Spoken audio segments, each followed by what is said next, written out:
Bonjour à tous et bienvenue dans cette nouvelle vidéo. Aujourd'hui, on se retrouve pour un petit tutoriel. Petit tutoriel très simple pour un objet qui va utiliser des techniques de scrap, mais qui n'a pas d'utilité pour le scrap. Oui, c'est compliqué quand on le dit comme ça, mais je vais m'expliquer. Nous allons réaliser ce petit objet. Alors, ce petit objet, c'est un support pour mettre des lingettes qui sentent bon dans la voiture, tout simplement. Donc, il s'ouvre comme ceci, par des aimants, et vous avez la lingette qui est à l'intérieur. Cette idée, elle est venue de ma maman qui a retrouvé chez elle des lingettes de Soupline, comme celle-ci. Donc voilà, alors Soupline, c'est la marque, mais bien sûr, il y en a qui ne sont pas de la marque. Et ces lingettes, en fait, elles sentent vraiment très très bon. Moi, ça fait plusieurs jours qu'elles sont à côté de moi dans mes affaires de scrap pour justement vous préparer le tutoriel. Et il y a l'odeur toute la journée. Alors, ça sent super bon. C'est vraiment assez agréable. Et du coup, elle les utilise pour sentir bon dans la voiture. Elle les accroche sur les grilles d'aération avec une pince à linge. Sauf que c'est pas vraiment très joli, pas forcément pratique. Donc elle m'a demandé de lui trouver une façon de fabriquer un petit support à sent bon. Et voici l'idée qui en est ressortie. Donc comme ça peut être accroché au niveau du rétroviseur intérieur, tout simplement. Alors, ce petit sent bon. Vous allez voir, il vous faut en plus pas grand chose. Moi, je l'ai fait qu'avec des chutes de papier. Vous aurez besoin, donc voilà. En papier, vous allez utiliser juste ceci. Et oui, vous n'aurez besoin de rien d'autre. Là, vous avez quasiment tout. Après, on rajoutera bien sûr la ficelle. Alors, tout d'abord, il va falloir fabriquer deux petits hexagones comme celui-ci. Moi, j'ai utilisé le die de chez Action. Donc chez Action, il y a un lot qui est sorti il y a quelques temps. Je pense que de temps en temps, il est encore en magasin, qui permet de faire des hexagones. Si vous n'en avez pas, j'ai une petite vidéo qui explique comment réaliser simplement des hexagones. Vous pouvez vous baser sur cette vidéo, en sachant que les hexagones ici font 1,2 cm de côté. Donc voilà, le petit côté ici, c'est 1,2 cm. Il vous en faudra deux. Un pour le dessus et un pour le dessous. Hop, il vous faudra deux petites languettes qui mesurent 4 cm sur 1 cm. Ça, il vous en faut deux, c'est pour le système d'ouverture et de fermeture du capuchon. Voilà, donc deux languettes, 4 cm sur 1. Et il vous faudra trois petites languettes qui font 2 cm sur 1,2.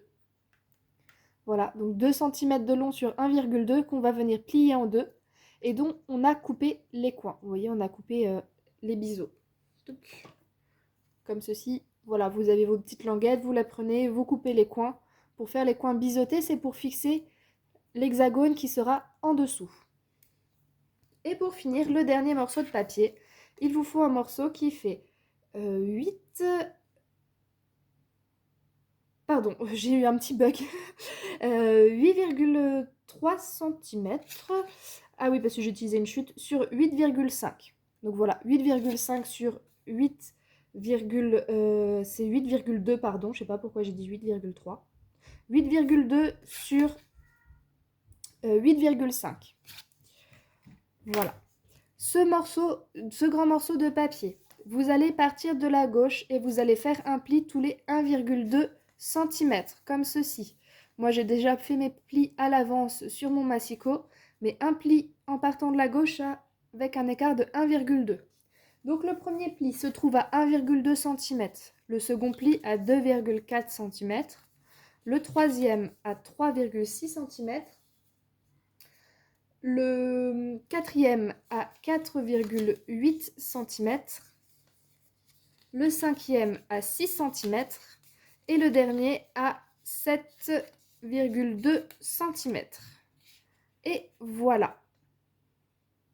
Donc je répète les différents plis. En partant de la gauche, 1,2, 2,4, 3,6, 4,8, 6 et 7,2. Et à la fin, on arrivera donc ici à 8,2. Et voilà, là vous avez votre base et ça viendra au final faire ce genre de choses.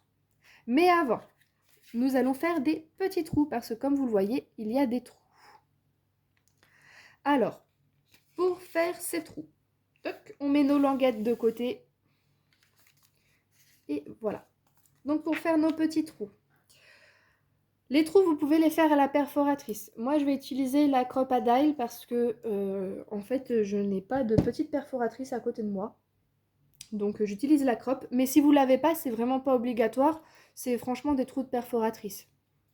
Donc il n'y a normalement pas de problème avec ça. Je vais la poser ici. Donc dans les 1, 2, 3, 4, 5, 6 premières colonnes. Dans les 6 premières colonnes, on va faire les trous. La dernière, vous allez juste couper les coins en biseau. Ça sera l'espace qui va venir se coller de l'autre côté. Voilà. Hop. Pour les trous. Eh bien, pour les trous, il n'y a pas vraiment de secret. Hein. On va faire un petit quadrillage. Mon crayon de papier, il est ici. Dans la face intérieure, là je suis à l'intérieur, donc c'est ce qui sera caché. On va se faire des petits points de repère pour voir faire des trous et essayer à peu près de les aligner. Donc on est à 8, donc on va commencer ici. Donc on va commencer à 0,5. Bon, on va faire un 1,5, 2,5, 3,5, 4,5, 5,5, 6,5, 7,5. Voilà, c'est pas trop mal. On va faire les mêmes marques dans la dernière colonne, ça sera la même chose, comme ça on va tracer des droites, ça sera plus simple. Donc à 0,5, 1,5, 2,5, 3,5, 4,5, 5,5, 6,5 et 7,5. Et on va tracer des petits traits entre nos points. Voilà. Alors c'est simplement pour aligner. Après pour les trous, vous les faites où vous voulez, comme vous voulez. Moi j'ai fait ce système parce que je les ai alignés, j'aime bien qu'ils soient alignés. Donc voilà, je me suis pas embêtée. J'ai trouvé ça plutôt sympa. Après si vous voulez faire que une colonne sur deux, vous pouvez. Si vous voulez faire que 4 trous par colonne, vous pouvez aussi. Si vous voulez faire que... Voilà, c'est à vous de choisir franchement ce que vous voulez faire, combien vous voulez en faire. Et voilà. Ah non, j'ai oublié de tracer le dernier. Tac, et le dernier. Voilà. Et après, eh bien, on fait un trou dans chacun des petits carrés qu'on a réalisés. Sauf bien sûr le dernier, parce que le dernier, vous verrez, il n'y aura pas la place, donc celui-là, on ne fera pas de trou. Mais dans tous les autres carrés, on fait un trou avec la perforatrice. Hop. Alors, je vais même pas commencer au premier. Donc en fait, je viens de vous dire une bêtise. On va pas faire sur le dernier ni sur le premier parce qu'il n'est pas non plus très large. On va donc faire sur les autres. Hop. Et voilà, c'est parti. On va percer. Alors on essaye de se centrer si on peut et d'aligner. Bon, je sais, c'est pas toujours facile. Moi, je viens de voir que les miens ne seront pas bien alignés. Il y aura des petits écarts. Mais c'est pas forcément très grave. Voilà. Il y aura un petit écart de chaque côté, mais ça se verra pas sur tous les côtés en même temps. Hop là. Voilà. Voilà. Alors désolée pour le petit couinement. Je me suis rendu compte que la Crop-A-Dile grinçait. Et j'ai pas encore pris le temps de lui mettre un petit coup d'huile à l'intérieur pour qu'elle arrête de couiner. Hop. Voilà, donc encore ici. Alors, j'ai oublié de préciser. Pourquoi on fait les trous maintenant? On fait les trous maintenant tout simplement parce qu'une fois qu'il sera assemblé, ça va être compliqué de faire des trous.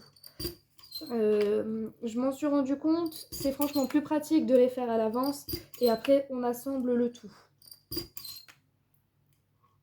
Hop. Voilà. Tac. Alors pour celui-ci, en plus, j'ai pas pu faire mes trous à l'avance, sinon j'aurais pas pu vous montrer comment on fait. Hop, voilà. Et j'ai presque fini. Voilà. Et encore un juste ici. Et voilà. Donc voilà les petits trous. Donc votre papier sera tout perforé. Alors oui, il y en a, ils sont pas très bien alignés, mais c'est encore potable, on va dire. C'est parce que moi, j'ai pas pris le temps de vous faire quelque chose de bien aligné tout proprement. Et d'ailleurs, j'ai même fait la première colonne, mais en fait, on n'était même pas obligé parce que la première colonne, va falloir la coller. Donc ça se verra pas, mais c'est pas grave. Donc voilà, le plus gros est fait. Donc on va mettre notre perforatrice de côté. On va donc passer à l'assemblage. Pour l'assemblage, nous allons commencer par préparer le couvercle et le dessous. Donc le couvercle, on m'a dit, c'est un petit hexagone avec 2 languettes et le dessous, c'est un petit hexagone avec 3 petites languettes. On va commencer par en dessous. Donc vos petites languettes, elles font 2 cm de long sur 1 cm de large. On coupe les biseaux de chaque côté et on plie en deux. 1,2 cm de large, pardon, 1,2. On met un petit point de colle sur un côté pour le moment. Et on va venir coller donc sur, hop là, j'essaye de bien être face à vous. On va venir le coller ici, comme ceci. On va coller que ça fasse en fait le raccord soit en dessous, comme ça on ne le verra pas de l'extérieur. Hop. Et on va coller en fait les 3 morceaux comme ça. Hop, on fait pareil avec le deuxième. On va laisser un côté d'écart. Voilà, on va en coller un sur deux. Comme ceci.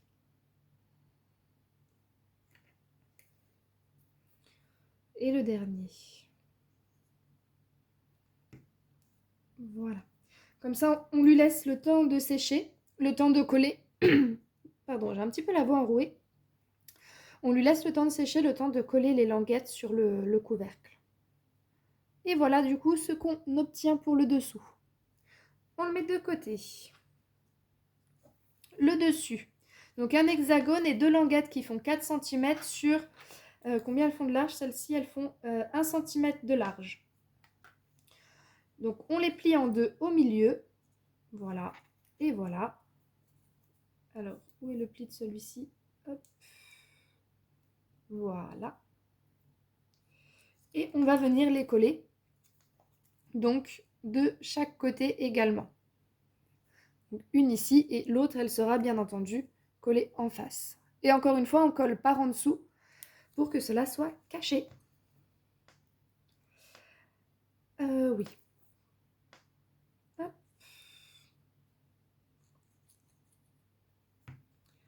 Voilà.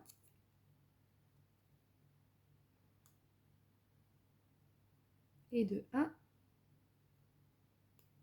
Et le deuxième.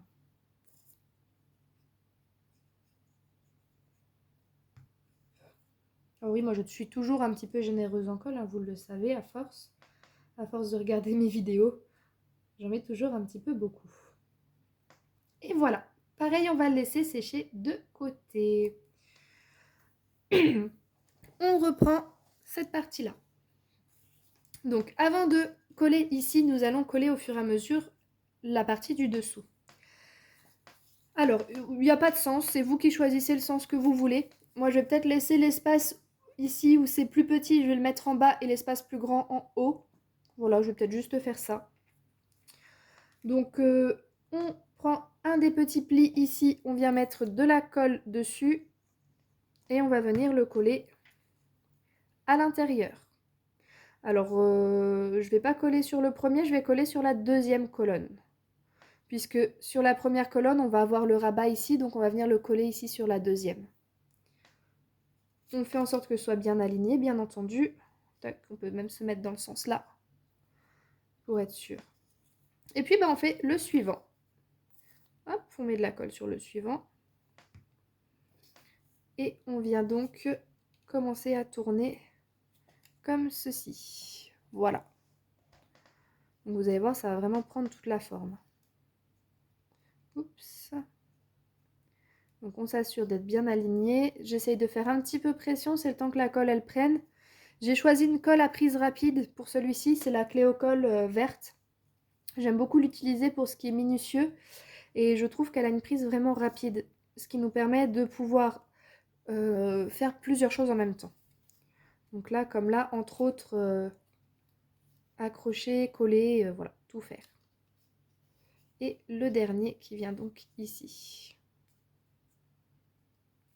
Hop.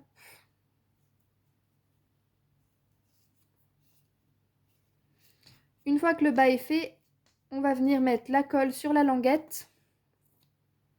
Là. Alors j'en ai mis un petit peu trop au milieu, j'ai oublié qu'il y avait les trous. C'est pas grave. Quand elle sèche, elle est transparente. Mais c'est vrai que si on peut penser qu'il y a les trous et éviter de mettre de la colle dedans, c'est encore mieux. Et voilà. Hop. Et voilà. On n'a plus qu'à attendre que ça sèche. Donc comme je dis, l'avantage de la Cléocolle, c'est que la prise est vraiment très très rapide. Et du coup, c'est déjà presque sec. Tout du moins, c'est suffisamment sec pour pouvoir le manipuler. Le principal de notre petit support à sambon est terminé. On va donc maintenant venir coller notre petit couvercle. Alors pour le couvercle, vous allez mettre de la colle pareil sur une des deux languettes. Donc côté extérieur, hein, bien sûr, j'ai oublié de le dire avant. Et on va venir la coller à l'intérieur. Alors, on va le coller du côté où on a fait notre petit raccord ici. Je ne sais pas si on voit bien. On va venir le coller ici. Voilà, là où c'est caché. Hop. Et voilà. Maintenant pour la fermeture. Alors j'ai oublié de vous dire au tout début, moi j'ai utilisé des aimants. Donc deux petits aimants. D'ailleurs je ne l'ai pas caché celui-ci parce que le papier n'était pas assez large pour faire une cache au-dessus. Mais comme c'est fermé, ça se voit pas, c'est pas gênant. Et en plus au moins je suis sûre que ça tienne bien dans la voiture. Donc deux petits aimants. Si vous n'avez pas, vous pouvez mettre un point de colle pour le fermer. Moi j'ai mis des aimants, c'est pour pouvoir changer la lingette quand elle ne sent plus. Hop, là, j'ai récupéré mes aimants. Sinon, vous pouvez essayer de mettre un petit bout de scratch, ça peut aussi fonctionner. Donc, les aimants, en plus les miens sont avec une pastille de double face. Donc c'est l'avantage, c'est que je vais pouvoir le fixer sans problème. Et du coup, voilà, ça va venir se fermer juste ici. Donc je passe à l'intérieur, je vais venir coller mon aimant dedans. Hop. Voilà, donc vous voyez ici, j'ai collé l'aimant. Et je vais en profiter pour mettre l'autre au-dessus. Et du coup, la pastille double face ici est vachement utile parce que j'ai pas besoin de mettre de colle, que ça bouge, que ça se détache ou quoi que ce soit. C'est le double face qui va faire le travail. Et voilà. Tac. Oups, décidément. Et voilà ici notre système d'aimant. Voilà, à l'intérieur, qui est fait. Le petit support pour le pendouiller. Alors je vais juste refermer ça avant que ça sèche. On va mettre une petite ficelle, donc petite ficelle colorée. Moi j'utilise ces ficelles là. Ça fait très longtemps que je les ai. C'était vendu chez Action mais il y a... Oula. Maintenant il y a pas mal d'années. Je crois que ça doit faire... ça fait au moins 4 ans que j'ai cette boîte. Je dis bien au moins 4. Et il y a plein de fils de couleurs. Donc on choisit une couleur qui est à peu près... qui est dans nos tons si on veut. Voilà, je vais prendre celle-ci. Oui, allez, on va partir sur le bleu là. Hop. Donc niveau longueur, là par contre, ça va dépendre de votre voiture. Moi, je ne sais pas à l'avance quelle taille fait votre voiture. Je ne peux pas vous dire une taille exacte. Donc là, ce sera à vous de mesurer. Je ne peux vraiment pas vous donner d'indice. Je ne sais pas comment est fait votre rétroviseur. Je pense que chaque rétroviseur est différent. Donc voilà. Moi, là, j'ai coupé un morceau qui fait un peu plus de 42 cm. Il doit faire 45 cm à peu près. Et on va venir le fixer ici dans le couvercle. Donc on va faire un petit trait de colle au milieu du couvercle, comme ceci, voilà. Et on va venir y coller nos morceaux de ficelle. Donc un morceau dans ce sens, voilà. Alors attention de ne pas se mettre de la colle sur les doigts et tout partout. Et un morceau de ficelle qui va venir dans le sens là. Et voilà. Hop là. Tac. Et voilà pour la ficelle. Après, vous pouvez remettre un bout de papier si vous voulez au-dessus. Moi, je ne l'ai pas fait parce que j'ai peur de ne pas réussir à bien le coller partout pareil, car il y a l'épaisseur des languettes. Et de toute façon, ça ne se voit pas, c'est à l'intérieur. J'ai voulu faire quelque chose en fait de fonctionnel. Je ne suis pas partie dans le détail parce qu'il me fallait quelque chose qui était fonctionnel et qui fonctionnait très bien. Et voilà pour votre petit support à Sambon. Donc c'est tout bête, c'est tout simple. Voilà. Ça prend que quelques minutes à faire, comme vous pouvez le voir. Et à l'intérieur, vous pouvez glisser une lingette entière. J'ai oublié de le préciser, la lingette, elle est entière, je l'ai repliée. Et voilà, elle est entièrement à l'intérieur. Et puis, c'est tout bon. Donc voilà pour ce petit tuto. C'est un petit tuto tout simple, voilà, que je voulais partager. Parce que, comme je vous l'ai dit, ma maman m'a donné l'idée et parce qu'elle voulait voir pour faire ça dans sa voiture. Donc maintenant, c'est tout bon. Vous pourrez vous aussi vous en inspirer. Vous pourrez vous en inspirer et puis réaliser vos propres petits supports à Sambon. J'espère que cette petite vidéo vous a plu, que ça vous a intéressé, que ça vous a inspiré. Voilà, ça sort un petit peu du scrap ordinaire, des cartes, des albums, des boîtes. C'est utiliser les loisirs créatifs pour faire quelque chose d'utile du coup.